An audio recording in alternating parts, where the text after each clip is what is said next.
Producción más eficiente y sostenible.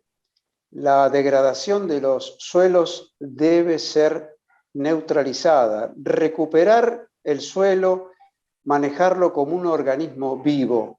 Estamos accediendo a información de primera mano, por eso vamos a recurrir a un experto en la materia, alguien con trayectoria en esta y en otras materias, pero puntualmente en la que hoy nos ocupa. Carlos Abecasis, ¿cuál definirías vos como el principal objetivo a cumplir? Bueno, desde el punto de vista de la regeneración o biorregeneración de suelos, sin duda que la pérdida de biodiversidad es la clave. Lo mencionó hace un rato el doctor Rapella.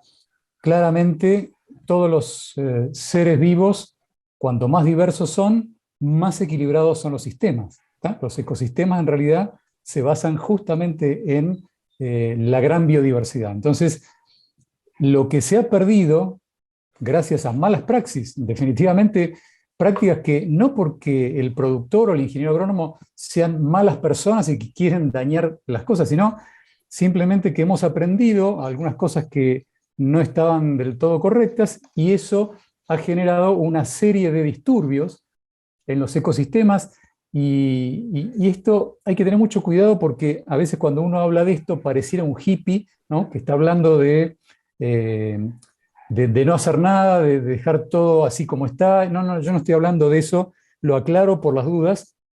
Lo que nosotros estamos trabajando desde hace ya 13 años concretamente es en, primero, interpretar, estudiar ese suelo y ese ecosistema y en función de cómo está desde el punto de vista de la biodiversidad ese ecosistema, es que nosotros irrumpimos e intentamos llevar no al suelo prístino, no es que nosotros volvemos al origen, sino el origen desde el punto de vista conceptual sí.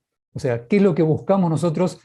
Es lograr suelos con un equilibrio biótico suficiente como para que, lo que vos decías hace unos minutos, ¿no? En un suelo sano la planta es sana. Y sana no es solamente que no está enferma, porque acá también hay que ampliar un poco los conceptos y no quedarse con el concepto rápido. Sano no significa solamente que no tenga fungosis o que no tenga bacteriosis, etcétera, etcétera, sino que planta sana quiere decir que está en equilibrio biótico y eso significa que la planta está con un nivel de nutrición adecuado. Cuando uno tiene ese ecosistema biótico en equilibrio, todos los nutrientes empiezan a aparecer de una manera, entre comillas, mágica. ¿Por qué? Porque justamente lo que hace ese ecosistema, o sea, esa biota en general, es disponibilizar de manera equilibrada a esos nutrientes. Con lo cual, lo que se logra en el tiempo es que aumente la fertilidad natural del suelo y por ende las plantas comiencen a trabajar de manera equilibrada también. Entonces, no solamente que tienen más vigor, tienen mejor calidad en el sentido más amplio de la palabra calidad, y por supuesto el tema sanitario, que no es menor, ¿tá? Entonces, a este concepto más amplio es que nosotros denominamos, diría, sanidad del cultivo. Así que esto es lo que nosotros consideramos que es lo que hay que apuntarle, enfocarnos en eso. Y bueno, insisto, hace 13 años que estamos trabajando en recuperar suelos degradados o bien llevar a suelos que están no degradados a un nivel de sostenibilidad mayor o incluso a mejorarlos desde el punto de vista agronómico para que uno pueda hacer algún tipo de cultivo. Uno de los hitos más fuertes en cuanto al nivel de degradación en una primera etapa fue el uso de los arados. Eso, de alguna manera, y dejar los suelos, de alguna manera, yo diría, pelados, ¿no? Unos suelos sin vegetación, y eso hizo realmente un daño muy fuerte hasta que alguien, por suerte, se dio cuenta que había que frenarlo a través de la siembra directa, que fue, insisto, un paso gigantesco para la humanidad. Lo que pasa es que en algún punto esa siembra directa quedó contaminada con el uso exclusivo de fertilizantes de síntesis química y el uso exclusivo de agroquímicos, como si esa fuera la única forma de producir eficientemente. La agroecología demuestra que eso no es así.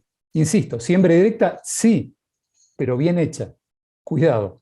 ¿Por qué? Porque esto del uso indiscriminado de fertilizantes y de plaguicidas y de herbicidas ha generado un disturbio en ese ecosistema que estábamos hablando antes. Entonces, ¿qué es lo que fue sucediendo con este disturbio? Y fue sucediendo que los poros se fueron tapando, diría, fueron desapareciendo, esa estructura porosa que necesita un suelo para poder producir eficientemente, se fue compactando, se fue desapareciendo ese aire, entre otras cosas, e intoxicando además. Pero bueno, ese aire que se fue perdiendo creó un ambiente donde es imposible que el agua se mantenga de una manera disponible para las plantas. Se han ido inundando, no solamente por el cambio climático, sino porque los poros faltan, entonces no hay forma de guardar el agua y va de un lado al otro, de un campo al otro, entonces se van inundando. Esto es lo que está pasando. Entonces, digo, la huella de agua está siendo muy fuerte porque no hay agua realmente. O sea, le está faltando agua a las plantas porque están en el lugar equivocado. Entonces, de alguna manera, la huella de agua, con el cambio de este tipo de paradigma que estamos planteando, se va a mejorar. Lo mismo la huella de carbono. O sea, el problema es que el carbono no se está guardando, o sea, el balance de carbono no se está guardando en el suelo, sino que está en la atmósfera, en forma de gas, como dióxido de carbono. Entonces, lo que nosotros tenemos que hacer es aumentar el humus, no la materia orgánica, el humus del suelo. Eso es lo que necesitamos. Bueno, en eso estamos trabajando, insisto, hace muchos años ya y con un éxito rotundo, diría, ¿no? Tenemos que cavar conciencia de que esto es así y que es un camino del cual no hay retorno, tiene mano única. Por eso, a nuestro regreso vamos a seguir hablando con especialistas, con Carlos Abecasis, por supuesto con Juan Manuel Crespo, que se va a incorporar ahora, y el doctor Roberto Rapela. Estamos hablando de bioregeneración de suelos, equilibrio y rentabilidad.